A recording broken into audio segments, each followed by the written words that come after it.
Information shared on the following program is for general information purposes only. It does not constitute legal, tax, investment, or other advice, nor is it intended to recommend any particular investments, products, or financial instruments. Always seek advice from your financial advisor, attorney, or accountant with regard to investment, legal, or tax questions. Welcome to the only show in the country dedicated to helping savers worry less about money, the Worry-Free Retirement, with your host, Tony Walker. If you got it, you don't need it. If you need it, you don't got it. You don't get it, shame on you. Funny, funny, funny what money can do. Them that have it, get more of it. The less they need it, the more they love it. And it sticks to them like glue.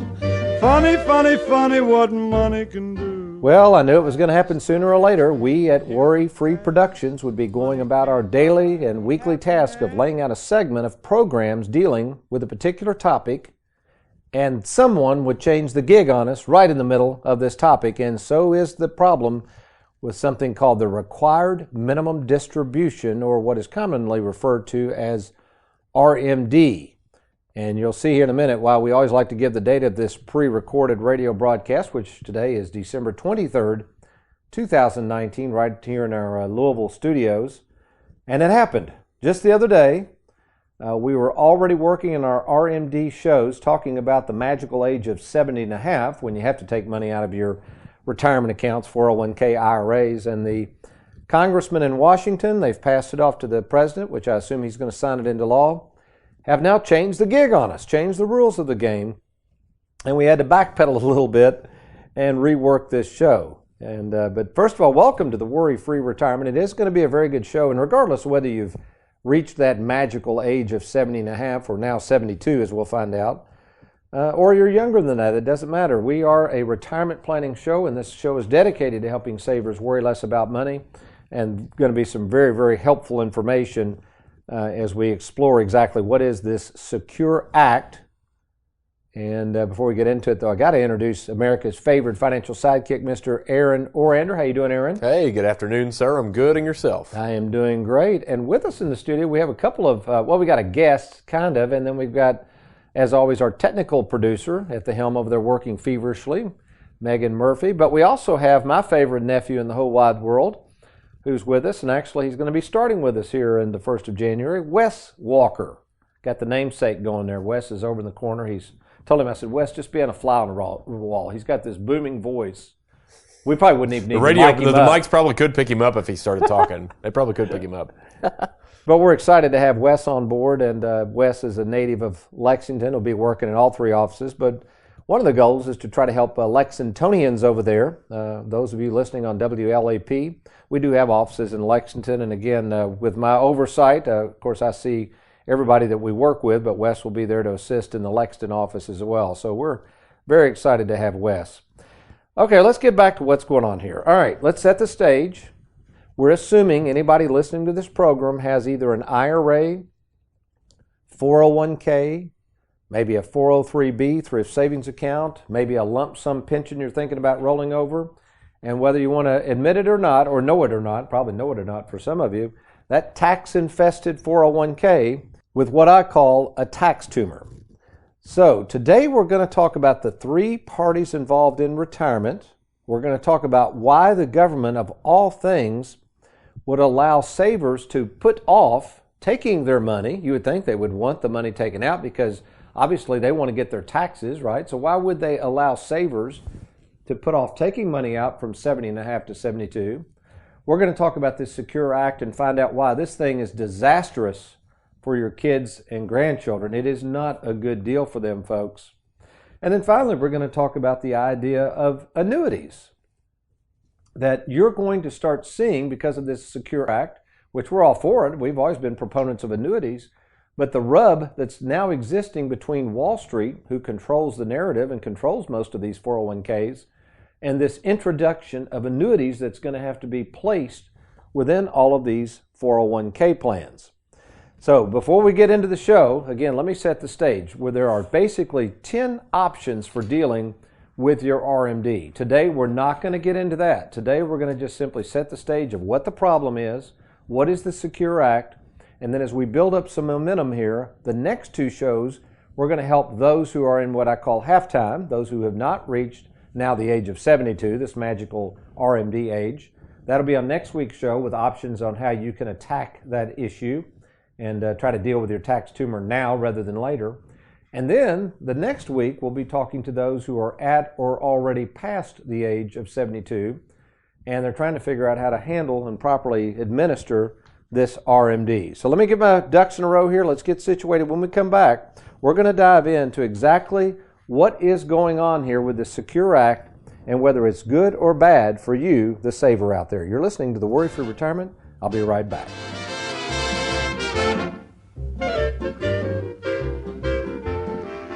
Who can you trust? It's one of the most important decisions you'll have to make. Question is, are you ready? Well, we're here to help at Tony Walker Financial. You know, we care more about you than we do your money, and we have over 2,000 happy clients and an A+ rating with the Better Business Bureau to prove it. Rolling over a 401k, confused about Social Security, maybe you're afraid of running out of money. Learn how to use and enjoy and protect your hard-earned money. Log on now to TonyWalkerFinancial.com and let's get started.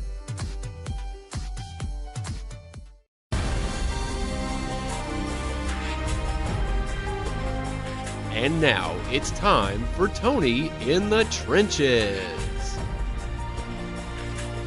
Our Tony in the Trenches comes from Sam in the Louisville area, and Sam says, Tony, I've got 3 different IRAs, and I've just turned 70 and a half. Obviously, Sam is not aware of what we're talking about today because this was just passed, this bill. But can I take my minimum distribution from only one IRA, and if so, how is that calculated? So let's go through that real quick, Sam. So regardless of whether you're 70 and a half or 72, the government really doesn't care how many IRAs you have. You could have 5 or 6 IRAs, maybe from previous employers and things like that that you rolled over the years. All they care about is they want their tax revenue for that year. So let's say Sam had 3 different IRAs totaling $300,000. All right? That $300,000 based on his age, and it's based on your life expectancy. That's how they come up with these amounts of minimum distribution. We're going to talk about life expectancy in a minute. So this life expectancy, along with the amount of money on December 31st of the prior year that you turned 70 and a half, or again, as we're discussing now, 72, would have to be calculated. So let's say it's $12,000 right at. So Sam is going to have to report $12,000 of income. He's going to have to take that money out, and he can spend it or whatever he wants to do. He has to take it out and has to pay the taxes. But he could elect to take it out of one account or 2 accounts or all 3. Now, why would he might want to do that? Because let's say he's with us and we have him in our split IRA concept. Maybe we have a couple of annuities and we have the Charles Schwab platform, and Sam has been very aggressive with that portfolio. And just about the time he's got to take his RMD, that portfolio drops. Let's say the market tanks. Well, we don't want to take an RMD out of an account that just went down, so we would then turn to the annuities and take distributions for that RMD. So the point is, no, you don't have to take the RMD from all IRA accounts. Sometimes you might want to do that, but in our offices at Tony Walker Financial, we manage that whole process. We do that for free. And what we're trying to do is make sure as best we can that we take the money for the RMD out of the right account. And remember, if you goof this up, if you don't take the appropriate amount out, the government will penalize you an extra 50% that year for goofing that one up. So my suggestion, if you have money in 401ks, IRAs, lump sum pensions, no matter your age, quite frankly, get with us at TonyWalkerFinancial.com. Let us sit down and share a game plan on how to maximize the money that's due you and try to deal with this tax tumor now rather than later. I mentioned life expectancy earlier, Aaron. If you had to take a guess, now this is, let me see, I'm glancing. This is called a mortality table. I'm looking at this. Everybody supposedly is living longer, right? Right. Okay. This is interesting. Now, we tend to focus on people 55 and older. So what I did, I had somebody run me these mortality tables. This is from the National Vital Statistics System, and so this is a legitimate source. And let's just take the age range of 55 to 64 because they break this down. How many people in this country would you think would have died in that age range? Every year? Yeah. 50,000. That's probably not a bad guess. I probably would have said maybe 100. 366,000 people in that age range. Now, what's interesting, if you go to 2017, that was 2016, actually it went up by 6,000 people. Now, we might say, well, maybe there's just more people in this country or whatever. I'm not sure, but the bottom line is more people died than less people died. So that's from 2016 to 2017 for the same age range. Are you following that? Okay. Then you go to the next age range, which we deal with a lot, 65 to 74. 512,000 people died in 2016 in that age range. 531,000 people died in 2017. So, folks, these mortality tables drive everything. They drive the calculations for Social Security. They drive the estimations for pensions. And, of course, they drive everything around minimum distributions. The government, they're using these tables to try to figure out when they think we're all going to die. Now, why do they do that, and why are these tables important? Because that's used in the calculation of your minimum distribution. So what happens is, people might say, well, I don't even need the money or whatever, $12,000, that's not going to affect me tax-wise. Well, what happens is the government knows you're getting closer to dying. They want that required minimum distribution paid out so they can get their taxes. That makes sense, doesn't it, Aaron? Yeah. So as you get older, what people don't realize, even though you're pulling money out of these accounts, they're going to take more and more. Now, bear with me, folks. This is important. You may be saying, Tony, this is the most boring stuff I've ever heard. Folks, this is all of your life savings we're talking about, and you have to understand the rules to the game. So again, as you get older, they know you're getting closer to dying. The government wants their taxes on that money you've been deferring all these years in that 401k, and they're going to get it.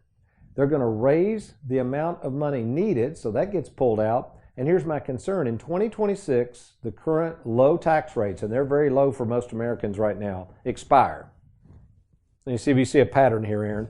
So now we're going back again. Why would the government increase the minimum distribution age from 70.5 to 72? Why would they do that? And more people, right? We've got all these baby boomers coming on.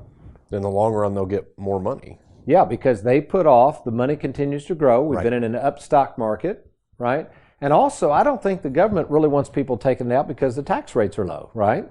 Right. So if you can convince people not to take the money out and it keeps growing, the stock market does well, and you push that date off, then they start taking it out, especially after 2026.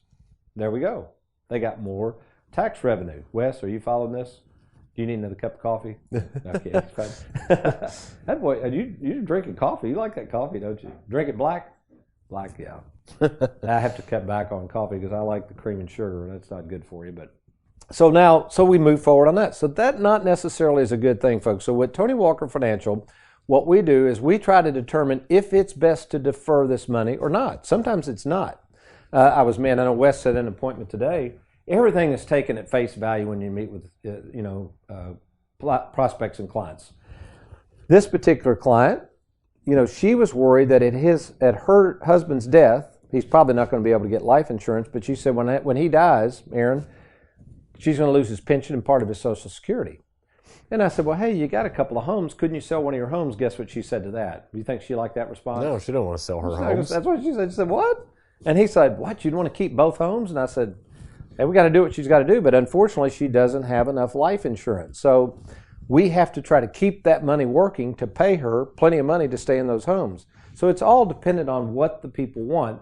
And in her case, we are going to defer that. We don't want to take any money out because if he were to die, we're going to need as much money as we can get. Also, when he dies, quite frankly, if in fact they're going to lose their pension, that's going to lower their taxes because he's going to have less income. So here's the thing, folks. It's all on a case-by-case basis. When you are meeting with a retirement specialist, they have to determine how much money you're going to be drawing versus the taxes. Now let's slip over to the rest of this bill, which really concerns me. So they're putting off the age at which you have to draw, which on the surface sounds good, which may not be good. And then they slip in what's called the elimination of the stretch IRA. So let me see if I can paint a picture for you, Aaron. Let's say me and my wife, which we do, we have IRAs and we pass away. Let's say we're killed in a common accident. The beneficiary of my IRA is Lacey, Philip, and Anthony, my 3 children, right? Okay. Now, they don't have to take that and liquidate it. If they liquidated that IRA, they'd have to pay taxes immediately, right? Yep. So under the old law, again, we're assuming this is signed into law by the time the show airs. In the old law, they could do what's called a stretch. They could just take a little bit out every year and pay a little bit of taxes, and possibly the thing could keep growing. But at least it gave them the option not to have to pay the taxes. Does that make sense, Aaron? Yeah. You're my guinea now. Say yes. I see what you're saying. Okay, yeah. good.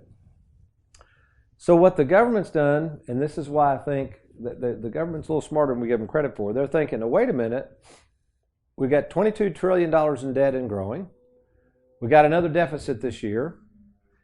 Why don't we get some of that tax revenue back? Because based on these tables, see how these people are dying, right, Aaron? Yep. See, they've moved it to 10 years now. So now, if me and Susan were to die, Lacey, Anthony, and Philip can only defer it 10 years. They will have to take it out within 10 years. Have to. Okay. And the question is, okay, so what are the tax rates going to be then? Do you know? No. Do you know, Wes? You don't know? How about you, Megan? Wake up over there. Do you know? No, nobody knows. Nobody knows. But we do assume, we have to assume, doesn't mean it's going to happen, but as a planner, this is what I try to do, and when I'm doing tax planning, we have to assume that if they're at all-time lows right now, and we have deficits and growing debt, by 2026, there's a good possibility they may raise taxes. Wouldn't you agree? Yeah. And even if they don't raise taxes, if little Johnny and little Susie have to pull out, let's say it's a $500,000 IRA, that's going to go on their tax return, which could throw them in a higher bracket. So folks, again, why are we talking about this so much? You might be sitting there saying, Tony, I'm only 50 years of age. Who cares about 72? Well, you better care, because now is the time to plan. Excuse me, you might be sitting there saying, well, Tony, I'm already 72. I guess my options are gone. No, it is never too late to plan, and we do have some very good options for you. So again, I'm going to finish up the show when I come back. We're going to go through this whole idea of what's called pre-tax or after-tax. Now, normally I would have to put this on the whiteboard, but I'm going to see if I can plan this out and try to explain the whole issue of this 401k. So whether you're maxing out the 401k, getting near retirement, we have to understand, have we really saved any taxes by putting our life savings in the 401k, or have we simply created a basket full of money for Wall Street and the government? I'm Tony Walker. You're listening to the Worry-Free Retirement. I'll be right back.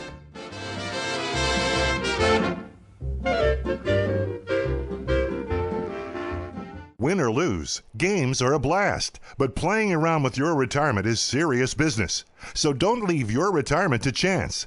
Get a retirement game plan from well-known retirement specialist Tony Walker. Learn how to be worry-free in retirement with a safe and simple game plan that includes mailbox money for life. To meet in person with Tony, log on to TonyWalkerFinancial.com. That's TonyWalkerFinancial.com.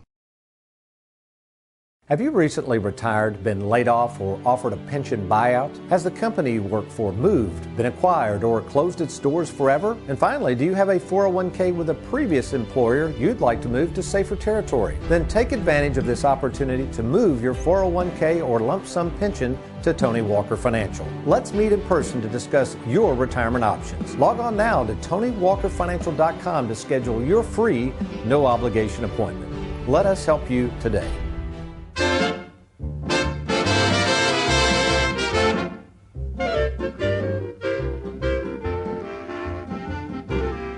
Welcome back to the Worry-Free Retirement. By the way, we have got a lot of great stuff on the website.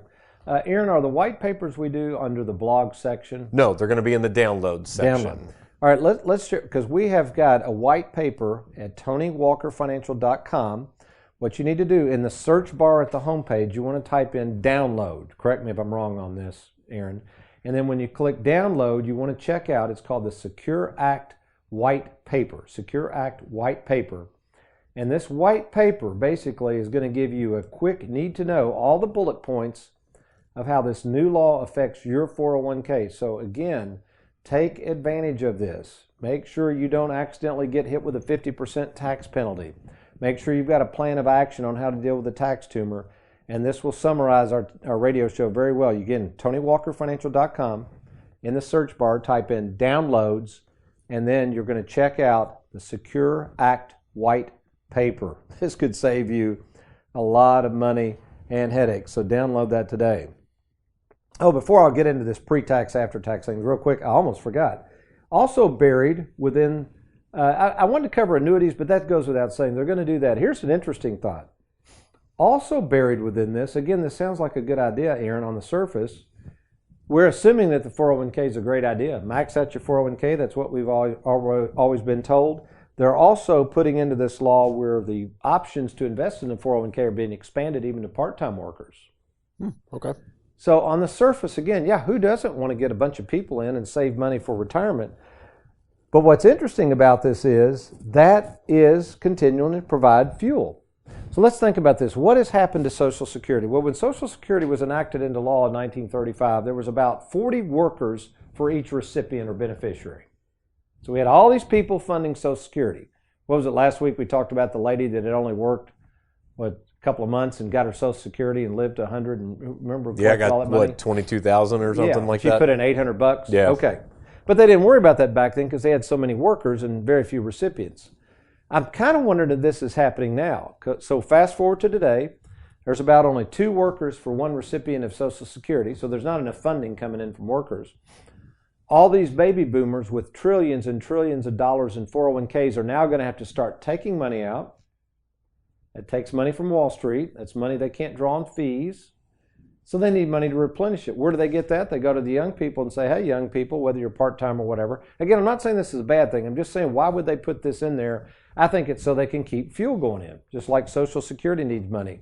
Guy told me once, the financial world, the government, we all kind of like Dracula. We all need blood. Without it, we die. Well, they've got to have a steady stream of cash flow. So again, folks, here's what I would say on this whole thing. If you're retired or nearing retirement, come see us. Let's talk about your 401k and options. Even if you're over 59 and a half, did you realize most of you, even though you're still working, could move and roll that 401k over to someone like us who has a process to, again, set in motion a way to deal with these darn taxes and also to help you determine whether you want to keep deferring the age at which you draw it out or take it early, which is in many cases my suggestion. So again, summarizing before we go to this last key issue, next week, if you're under 70, the options available to you to deal with the new laws over 70 will be the following week. All right, I saw this gentleman share this years ago. It was really, really interesting, Aaron. And again, if you ever want to watch the TV show, folks, we're on in, I think it's 8 stations right now throughout Kentucky. I'll be putting this same thing on the whiteboard here on the TV station show. But basically, we're imagining you make $100,000. All right, so you make $100,000 and you're going to save in your 401k $10,000 on a pre-tax basis. So what that means is the full $10,000 gets to go into the 401k. It's deductible, so you only pay taxes on $90,000. Does this make sense, Aaron? Okay. Put in 100 because it's pre-tax. You put in 10. That means you paid taxes on 90. And just for the fun of it, let's say you're in a 20% bracket. So at the end of the year, yeah, the 401k saved you a little money. It saved you $2,000 because $10,000 was pre-tax. So you take $10,000 times 20%, that's $2,000. But you got to remember something. You still had to pay $18,000 in taxes because you made $90,000. Now we're going to hypothetically say that one day you keep saving this money and you're retired and you have $100,000 in the account and you're retired and you need money. So here's the question. If we are still, we're fast forwarding it. If the tax rates are still at 20%, Aaron, and you then start taking money out of this, remember the taxes are due when you take money out. You put it in, the tax rates were 20%, you got a 20% deduction. You wait long term and take it out after tax, the tax rates when you take it out are 20%. Did you save any taxes? No. No. No. Did you catch that, Wes? So the question is what people were taught and what they were told, and kind of, if you read William Woolman's book, The Great 401k Hoax, he gets into this. It's a masterful piece. What they were told is you need to max out the 401k because, quote, you'll be in a lower tax bracket. The reason they said that, because they knew the math. They knew that if you weren't in a lower tax bracket one day, in fact, if you were in a higher tax bracket one day, actually, the 401k could cost you more money. Is this making sense, Wes? It is? You sure? Okay, because again, we got people riding down the road. They're going through the drive-thru at Hardee's. Hamburgers are flying everywhere. They're not really paying attention like you are. So, folks, I hope you're listening to this. This is really key. If you grasp this concept, you'll be armed with information that can help you decide how much you want to put in your 401k. This is why, not always, but a lot of times I tell people, Only invest in your 401k on the pre-tax side up to the match. I mean, why would you want to put more than the match in and lock up all that money and potentially be susceptible to a higher tax rate one day? Think about it. Just stew on that a minute. Well, it's because you've never thought about it, because you were always told, and it was assumed, unfortunately, that you would be in a lower tax bracket. So that's why we went through this little gyration. We went through this example of taxes being the same today as they are in the future. And then the question is, if you don't believe that, if you're like me and think down the road taxes will probably be higher, then we got a problem. That means that you're actually going to possibly cost yourself more in taxes as a result of all of this money in the 401k plan. So what would be the solution to this? Well, first of all, you have to be what we call tax diversified. Most people don't talk about this. Most people talk about being diversified with your investments, which is true. We need to be diversified with investments. But in my own planning, what I've tried to do is have some money what we call pre-tax. I've got money that is after tax. I've got money that is tax-free. And then I've got just plain old taxable money. All right, so before we close out, Aaron just told me we've got a little extra time. This is good. So what I want to do, I'm going to basically just go an overview of the 10 different options, all right, that you have available, regardless of your age. Now, what we'll find out over the next couple of weeks, some of you, depending on your age and stage in life, these will be more pertinent to you than others. But let's start with the first one. There's 10 options, again, for dealing with your 401k. First of all, you could convert it. Now what that means is, and we do these a lot, they're called Roth conversions, which is really not a good name because that sounds like we're taking an existing Roth and converting that to something it's not. It's really the opposite. We're taking a pre-tax IRA or 401k and converting it to something it's not. Which we're doing is we're putting it in a tax-free position. We'll get into that more in the future. You could also gift it. So in other words, you could take money out of your IRA or 401k now and literally give it away tax-free after you pay the taxes. You could insure it. I met with a person today and we're trying to encourage them to do this. Why in the world would you not have some sort of permanent life insurance? Because when you die, not if you die, when you die, that money is going to go to somebody else. You could annuitize it. We've already talked about annuities. We could do that. You could spend it. That's probably my favorite. I had a gentleman in today that's just recently lost a spouse at a young age, and obviously there's probably things he would have liked to have spent that money on while she was alive versus now. So we're not going to live forever. You could always spend it. You could split it. In other words, split it up into an IRA. You can't do that in a 401k. We can show you how our worry-free split IRA concept is the bomb. You could defer it. That's true. You could just keep letting it grow until 72. That's sometimes an option. You could stretch it. You could take out the RMDs, again, and just let it just sit in the RMDs and try to leave as much as you could at your death. You could do that. You could diversify. Again, you could take that RMD and do all kinds of different things with either the income or, of course, within the 401k itself. And this is our favorite, obviously. This is how we make money. It's handling people's rollover 401ks to get it into an independent fiduciary such as ourselves and let us put a game plan around that. So what I would suggest you do, if you're sitting there right now and you're going, Tony, I haven't really thought about this. I've got my life savings in a 401k and I've got $8,000 in the bank. That's all I've got. I have no tax diversification. I have no plan in dealing with this tax tumor. I've never thought about the idea of taxes being higher one day. I always just assumed they'd be lower. Then what you need to do right now, stop what you're doing, log on to TonyWalkerFinancial.com. And let's just set up a no obligation appointment to talk to me in person. It's easy to do. Again, TonyWalkerFinancial.com. All you're going to do is click on that Let's Get Started button, and then we'll take it from there. Now, when you click on that button, all that information is confidentially sent to our offices in Bowling Green, Kentucky, and we can arrange a phone call, or if it warrants, I'll be happy to meet with you in person at our Louisville, Lexington, or Bowling Green, Kentucky office. So do it today. Log on to TonyWalkerFinancial.com. And let's get started.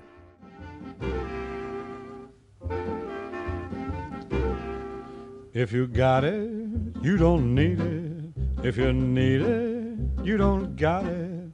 You don't get it, shame on you. Funny, funny, funny what money can do.